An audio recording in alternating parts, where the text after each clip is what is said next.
KPK, Komisi Pemberantasan Korupsi, memberikan penjelasan terkait penggunaan rompi polisi lalu lintas, Polantas, oleh Gubernur Bengkulu, Rohidin Mersyah, saat menjalani pemeriksaan.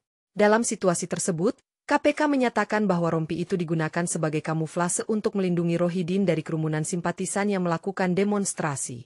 Latar belakang: Rohidin Mersyah ditangkap dalam operasi tangkap tangan, OTT, oleh KPK dan selama proses tersebut, banyak pendukungnya berkumpul di lokasi.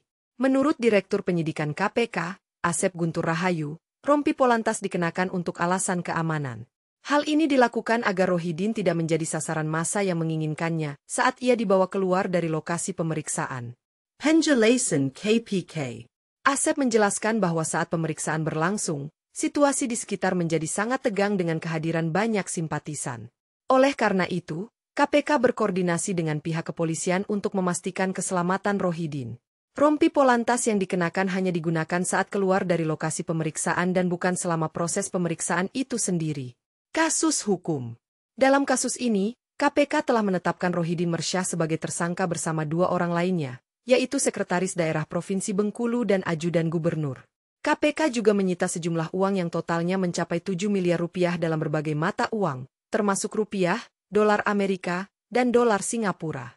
KPK memutuskan untuk menggunakan rompi polisi lalu lintas, Polantas, sebagai kamuflase bagi Gubernur Bengkulu, Rohidin Mersyah, karena situasi yang tegang di lokasi pemeriksaan. Banyak simpatisan Rohidin berkumpul di sekitar Polrestabes Bengkulu, berusaha mencegahnya dibawa ke Jakarta. Direktur Penyidikan KPK, Asep Guntur Rahayu, menjelaskan bahwa rompi tersebut digunakan untuk melindungi Rohidin dari kerumunan massa yang mengincarnya, sehingga tidak menjadi sasaran saat dibawa keluar dari lokasi pemeriksaan. Penggunaan rompi Polantas ini dilakukan semata-mata untuk keamanan Rohidin, mengingat massa yang sangat banyak dan potensi risiko yang ada. Asep menekankan bahwa rompi tersebut hanya dikenakan saat keluar dari lokasi pemeriksaan dan bukan selama proses pemeriksaan itu sendiri. Reaksi masyarakat terhadap penggunaan rompi polisi lalu lintas, Polantas, oleh Gubernur Bengkulu, Rohidin Mersyah, saat dibawa oleh KPK cukup beragam. Banyak simpatisan Rohidin berkumpul di lokasi pemeriksaan, berusaha mencegahnya dibawa ke Jakarta, yang menciptakan situasi tegang. Aspek positif.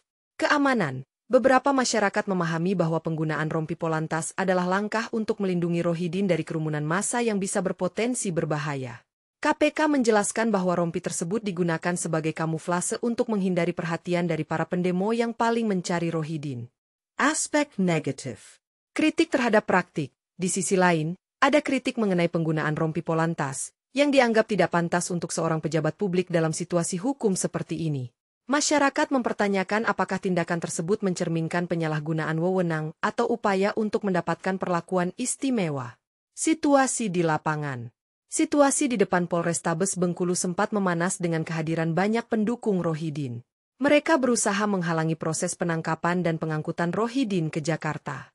Hal ini menunjukkan adanya dukungan kuat dari sebagian masyarakat terhadap gubernur, meskipun ia sedang menghadapi tuduhan serius dari KPK.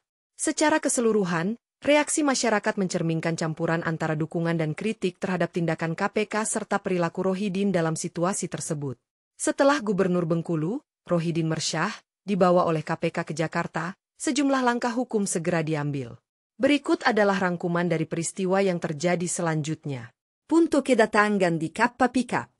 Rohidin Mersyah tiba di gedung KPK pada 24 November 2024, sekitar pukul 14.32 WIB, setelah ditangkap dalam operasi tangkap tangan, OTT, pada malam sebelumnya. Ia mengenakan topi dan masker saat tiba dan terlihat didampingi oleh petugas keamanan KPK dan polisi. Penetapan tersangka. KPK secara resmi menetapkan Rohidin sebagai tersangka bersama 2 orang lainnya, Sekretaris Daerah Provinsi Bengkulu, Isnan Fajri, dan Ajudan Gubernur, Efriansyah alias Anca. Penetapan ini berkaitan dengan dugaan pemerasan dan gratifikasi yang diduga terjadi dalam konteks pungutan untuk pendanaan Pilkada 2024. Penahanan. KPK memutuskan untuk menahan ketiga tersangka selama 20 hari pertama, terhitung dari 24 November hingga 13 Desember 2024. Mereka akan ditahan di rutan cabang KPK. Penahanan ini dilakukan setelah penyidik menemukan bukti permulaan yang cukup untuk menaikkan perkara ini ke tahap penyidikan. Reaksi tim hukum. Tim kuasa hukum Rohidin mengungkapkan keberatan atas penahanan ini, mengklaim bahwa tindakan hukum terhadap calon kepala daerah seharusnya tidak dilakukan dalam masa tenang menjelang pilkada. Namun, KPK menegaskan bahwa mereka tetap berkomitmen untuk menegakkan hukum tanpa memandang status politik tersangka. Penyitaan barang bukti. Dalam OTT tersebut, KPK juga menyita sejumlah uang yang totalnya diperkirakan mencapai 7 miliar rupiah dalam beberapa mata uang, termasuk rupiah dan dolar. Dengan langkah-langkah ini, KPK menunjukkan komitmennya untuk menangani kasus korupsi meskipun situasi politik yang melibatkan calon kepala daerah.